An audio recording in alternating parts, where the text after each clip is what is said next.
আমি প্রথমেই আপনাদের উদ্দেশ্যে বলবো যে আমাকে স্যার ভাবার দরকার নেই, স্যার বলারও দরকার নেই। আমি আপনাদের সন্তান হিসেবে এখানে এসেছি। আমি জনগণের পক্ষ থেকে এসেছি, জনগণের দাবি দেওয়া নিয়ে এসেছি, একটি নতুন বাংলাদেশের স্বপ্ন নিয়ে এসেছি। এখন আমি আপনাদের কাছে সেই সহযোগিতাটা কামনা করছি। আমরা জানি যে তথ্য ও সম্প্রচার মন্ত্রণালয় একটি রাষ্ট্রের এবং বাংলাদেশের খুবই গুরুত্বপূর্ণ একটি মন্ত্রণালয়, এবং সামগ্রিকভাবে বাংলাদেশের যে মত প্রকাশের স্বাধীনতা, গণমাধ্যমের পরিস্থিতি, সেটা কিন্তু এই মন্ত্রণালয়ের উপর অনেকাংশে নির্ভর করে। গণমাধ্যম কর্মীদের থেকেই শুনেছি বা আরো বিভিন্ন মানুষের কাছ থেকে শুনেছি যে আমাদের এখানে মত প্রকাশের স্বাধীনতার উপর নানাভাবে বাধা তৈরি করা হয়েছে, এবং যেহেতু ফ্রিডম অফ প্রেস যদি না থাকে, ফ্রিডম অফ স্পিচটিও কিন্তু নিশ্চিত হয় না। তো সেই জায়গায় কিন্তু গণমাধ্যমের স্বাধীনতা নিশ্চিত করতে আমাদের কাজ করতে হবে। সেই জায়গায় বিভিন্ন ধরনের আইন এবং বিধিনিষেধ রয়েছে, যেগুলো নিয়ে সমালোচনা রয়েছে।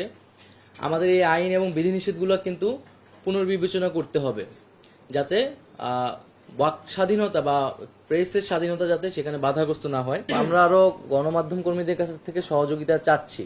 সেই সময় অনেক ফুটেজ, অনেক তথ্য কিন্তু আপনাদের কাছে আছে, হয়তো আপনারা সেই সময় প্রকাশ করতে পারেননি।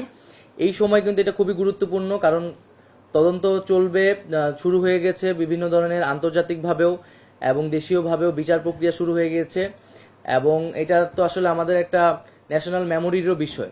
তো সেই তথ্য উপাত্তগুলা আপনারা যদি আমাদের কাছে সরবরাহ করেন বা সংশ্লিষ্ট কর্তৃপক্ষের কাছে, সেটি আমাদের জন্য ভালো হবে।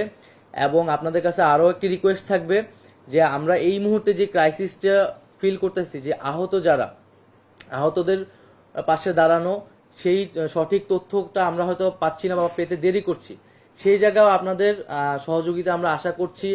আমরা অনেক মানুষ যারা শহীদ হয়েছেন, অনেক লাশ কিন্তু এখনো মর্গে আছে, যাদের পরিবার কিন্তু অ্যাড্রেস করা যাচ্ছে না। তো সেই তথ্যগুলা, সেই জিনিসগুলো আপনারা যদি একটু জোর দিয়ে প্রচার করেন, তাহলে এটা আমাদের জন্য সুবিধা হয়, এবং সেই সহযোগিতাটা আপনাদের কাছে আমরা প্রত্যাশা করছি।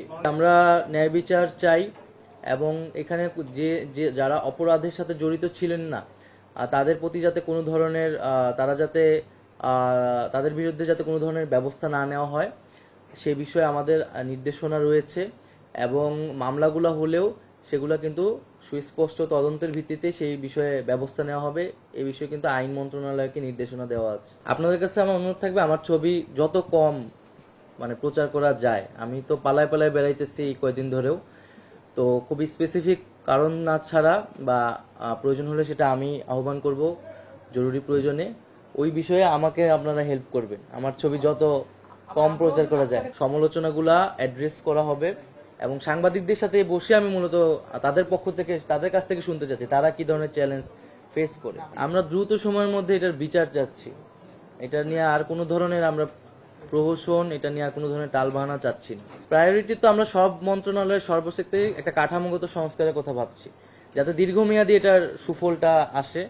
এবং যেই পয়েন্টগুলো আমরা বললাম, যে আসলে আইনের পরিবর্তন, তারপরে বেতনের বিষয়টা নিয়ে আলোচনা করা, এবং এই প্রতিষ্ঠানগুলা, এই অধীনে যে প্রতিষ্ঠানগুলো রয়েছে সেগুলোর একটা আধুনিকায়ন করা, এবং সার্বিক কাঠামো সংস্কার করা। দুর্নীতি, স্বজনপ্রীতির কোনো স্থান আমরা এখানে দেখতে চাই না। প্রতিষ্ঠানগুলোকে সম্পূর্ণ নিরপেক্ষভাবে আমাদেরকে দাঁড়া করাতে হবে। বাংলাদেশের গণমাধ্যমের পরিস্থিতি দেখি যে এক ধরনের আওয়ামী লীগ বিএনপির মতো গণমাধ্যমে এই ধরনের দুইটা ভাগ থাকে। দলীয়করণ যাতে সাংবাদিকদের ভিতরে না দেখি, আমরা যাতে একটা নিরপেক্ষ জায়গায় জনগণের পক্ষে কথা বলতে পারি। যেই আকাঙ্ক্ষা আমরা আবার নতুন করে তৈরি করছি, পুরো বাংলাদেশকে পুনর্গঠন করা, একটি নতুন বাংলাদেশ তৈরি করা, এবং এমন একটি বাংলাদেশ তৈরি করা যেখানে এই ধরনের ফ্যাসিজম বা স্বৈরতন্ত্র আর কখনোই তৈরি হতে না পারে।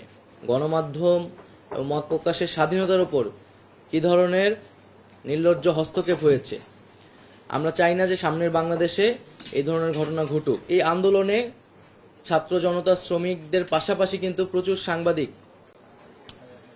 শহীদ হয়েছেন, আহত হয়েছেন। আমি জানি না এখন পর্যন্ত কি উদ্যোগ নেওয়া হয়েছে, কিন্তু দ্রুত সময়ের মধ্যে এই সাংবাদিক যারা এখনো আহত অবস্থায় আছেন এবং যারা শহীদ হয়েছেন, তাদের পাশে এবং তাদের পরিবারের পাশে আমাদের দাঁড়ানো উচিত।